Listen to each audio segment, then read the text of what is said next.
दोन्ही राष्ट्रवादीच्या पक्षाच्या अस्तित्वाची लढाई सुरू असताना विलिनीकरणाची चर्चा जोर धरू लागली. मात्र आता नेतृत्व कोण करणार हा मोठा पेच आहे. त्यामुळे विलिनीकरणाची चर्चा पुढे जात नसल्याचं कळतंय.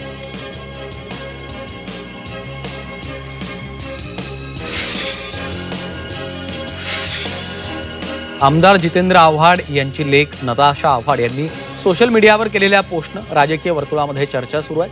जेव्हा जेव्हा एखाद्या विशिष्ट राजकीय पक्षाचे खासदार आणि नेते सत्तेत जाण्याचा निर्णय घेतात तेव्हा काहीतरी मोठी घटना घडते.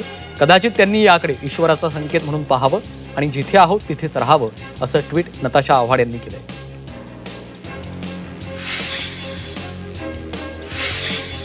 दादरच्या रवींद्र नाट्य मंदिरामध्ये मनसे विद्यार्थी सेनेचा उद्या 20वा वर्धापन दिन सोहळा करण्यात येणार आहे. मनविसेच्या वर्धापन दिनाचा टीझर रिलीज झालाय. मनसे अध्यक्ष राज ठाकरे मनसैनिकांना मार्गदर्शन करणार आहेत. अण्णाभाऊ साठे नाट्यगृहाचं लोकार्पण मुख्यमंत्री देवेंद्र फडणवीसांच्या हस्ते संपन्न झालं. यावेळी उपमुख्यमंत्र्यांसह इतर मान्यवर देखील उपस्थित होते.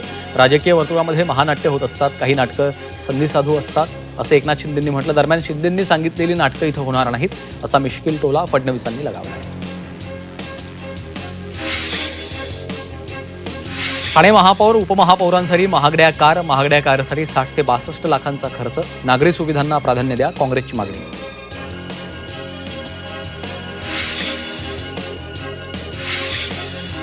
परिवहन मंत्री प्रताप सरनाईक यांनी ठाणे महापालिका अधिकाऱ्यांसह महापालिका मुख्यालयात विकास कामांसंदर्भात बैठक घेतली. ठाणे शहरात नव्यानं होणाऱ्या जिजामाता प्राणी संग्रहालयाबाबत विविध विकास कामांचा आढावा घेतला. भिवंडीतल्या दुर्घटनेची चौकशी करा, दोषींवर गुन्हे दाखल करून कठोर कारवाई करा. मुख्यमंत्री देवेंद्र फडणवीसांनी महापालिका प्रशासनाला आदेश दिले आहेत. मृतांच्या कुटुंबियांना 4 ते 5 लाखांची मदत जाहीर करण्यात आली आहे. मंत्री गिरीश महाजनांनी दुर्घटनास्थळाची पाहणी केली. भिवंडीत अतिक्रमणाचा विषय गंभीर आहे, धोकादायक इमारतींचं ऑडिट केलं जाईल अशी माहिती देण्यात आली आहे.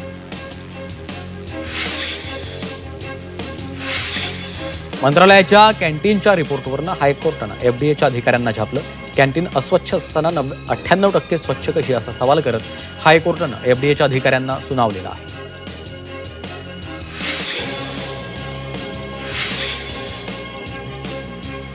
घाटकोपर पूर्व येथील पालिकेच्या पंतनगर शाळा क्रमांक 3 मधील मध्यान्ह भोजनात काचा आढळल्याचा धक्कादायक प्रकार घडलाय.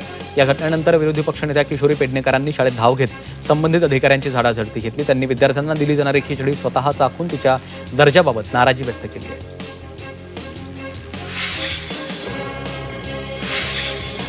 मध्य रेल्वेच्या ठाणे रेल्वे स्थानकावरील कॅन्टीनचा व्हिडिओ व्हायरल झालाय. रेल्वे स्टेशनच्या कॅन्टीनमध्ये एक उंदीर चक्क भेळसाठी वापरल्या जाणाऱ्या टोमॅटोवर ताव मारताना दिसून आलाय. सोशल मीडियावर हा व्हिडिओ व्हायरल झालेला आहे.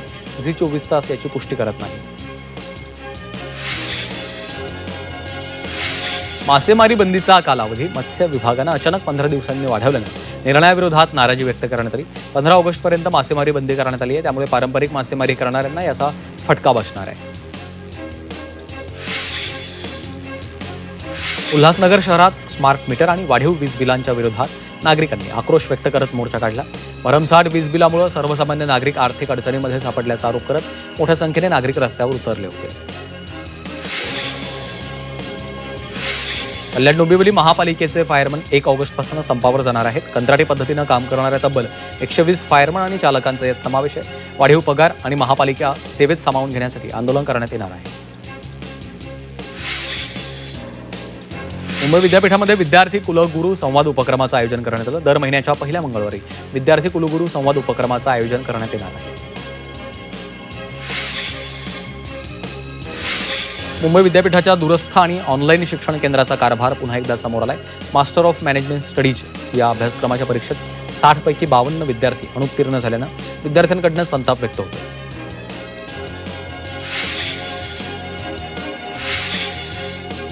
गेल्या 6 महिन्यात मुंबईत आलिशान घरांच्या विक्रीनं नवा विक्रम नोंदवलाय. ज्या घरांच्या किमती 10 कोटी किंवा त्यापेक्षा अधिक आहेत अशा घरांच्या विक्रीच्या व्यवहारात तब्बल 18,512 कोटींची उलाढाल झालेली आहे.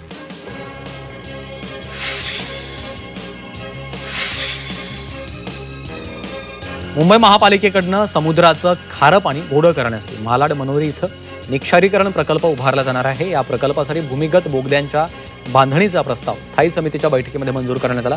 या प्रकल्पात जमिनीखाली 128 मीटरवर 3 जलवाहन बोगदे बांधण्यात येणार आहेत। मुद्रांक शुल्क विभागाकडून मायक्रो झोनिंगची प्रक्रिया सुरू करण्यात आली आहे। यावर्षी मुंबईत त्याची अंमलबजावणी होणार आहे। त्यानंतर ठाणे, नवी मुंबई, पुणे, नाशिक आणि नागपूरमध्ये मायक्रो झोनिंग लागू केलं जाणार आहे।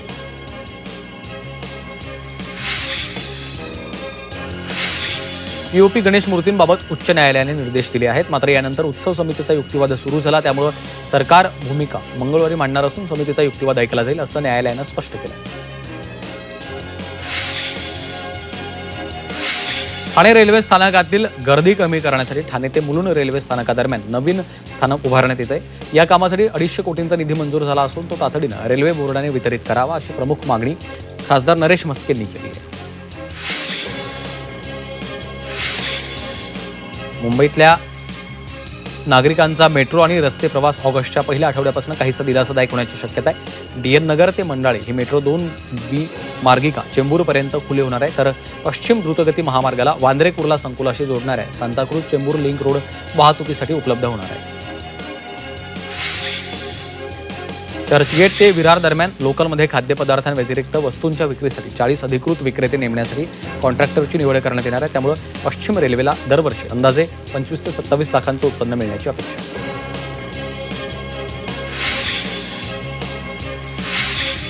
मुंबई सेंट्रल ते बोरीवली 6व्या मार्गाच्या उभारण्यासाठी वांद्रे खार उड्डाणपुलाची पुनर्बांधणी अत्यावश्यक आहे।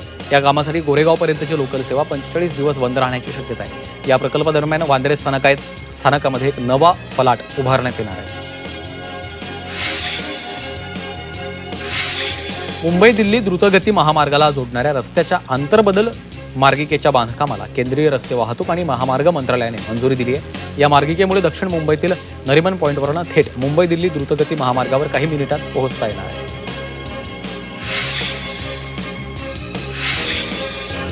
मुंबईतील साकीनाका पोलिसांनी तब्बल 15 वर्षांपासून फरार असलेल्या आरोपीला अटक करत महत्त्वाची कामगिरी बजावली आहे। आरोपीला न्यायालयीन कोठडी सुनावली आहे।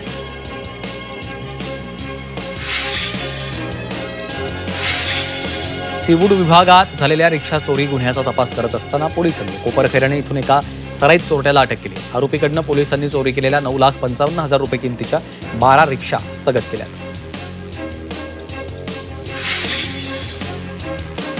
अन्न औषध प्रशासनानं राज्यभर विशेष तपासणी मोहीम राबवली आहे। दूध, दुग्धजन्य पदार्थ, खाद्यतेल, सुपारी, अन्नपूरक पदार्थ तसंच प्रतिबंधित गुटखा आणि पान मसाल्याविरोधात मोठी कारवाई केली। या मोहिमेत 22 छापे टाकून 1,03,04,000 रुपये किमतीचा अन्नसाठा जप्त केला।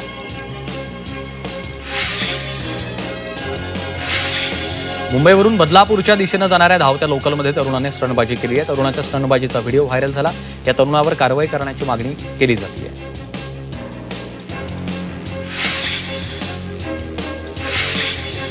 मुंबईतील साकीनाका पोलिसांनी महत्त्वाची कामगिरी बजावलेली आहे। पोलिसांनी 15 वर्षांपासून फरार असलेल्या आरोपीला अटक केली। शासकीय कर्मचाऱ्याच्या कामात अडथळा आणणं आणि हल्ला केल्याच्या प्रकरणात गुन्हा दाखल केला।